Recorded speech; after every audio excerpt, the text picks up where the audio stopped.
J'ai entendu l'annonce d'un nouveau master qui s'ouvrait justement à Charleroi. Et donc je me suis renseignée sur Internet, j'ai passé quelques coups de fil et puis j'ai trouvé que ça avait l'air vraiment intéressant. C'était un atout supplémentaire. Je suis de Charleroi, j'habite dans le Grand Charleroi, enfin en tout cas dans la périphérie. Et donc alors que je travaille à Namur, donc c'était aussi pour moi oui, vraiment un atout supplémentaire.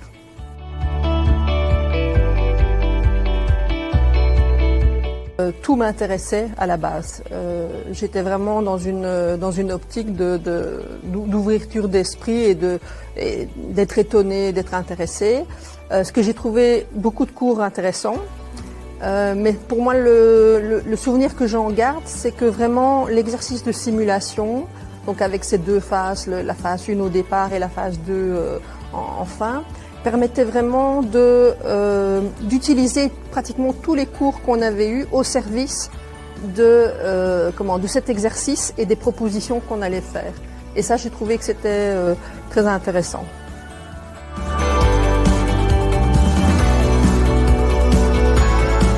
Dans l'immédiat, ça m'a surtout permis de faire au sein de ma direction et du département énergie des liens avec l'aménagement du territoire. Et donc, par exemple, chaque fois qu'il y a des problèmes d'administration, c'est moi qui suis la référente pour le département énergie vers les autres matières.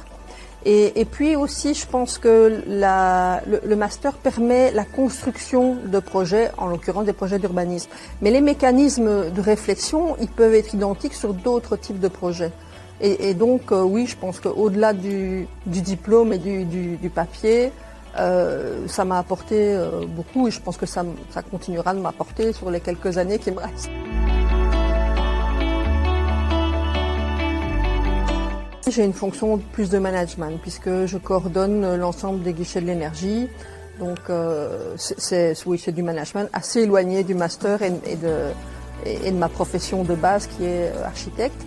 Mais alors j'ai une autre fonction que j'ai renommée couteau suisse.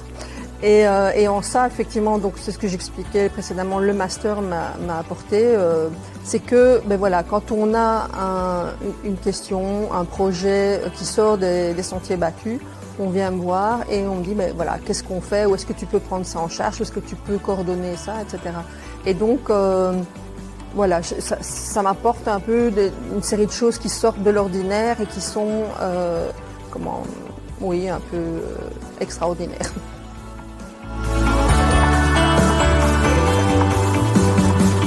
Mais je conseillerais peut-être en priorité aux personnes qui travaillent déjà dans des institutions, donc des communes, des intercommunales, à la région.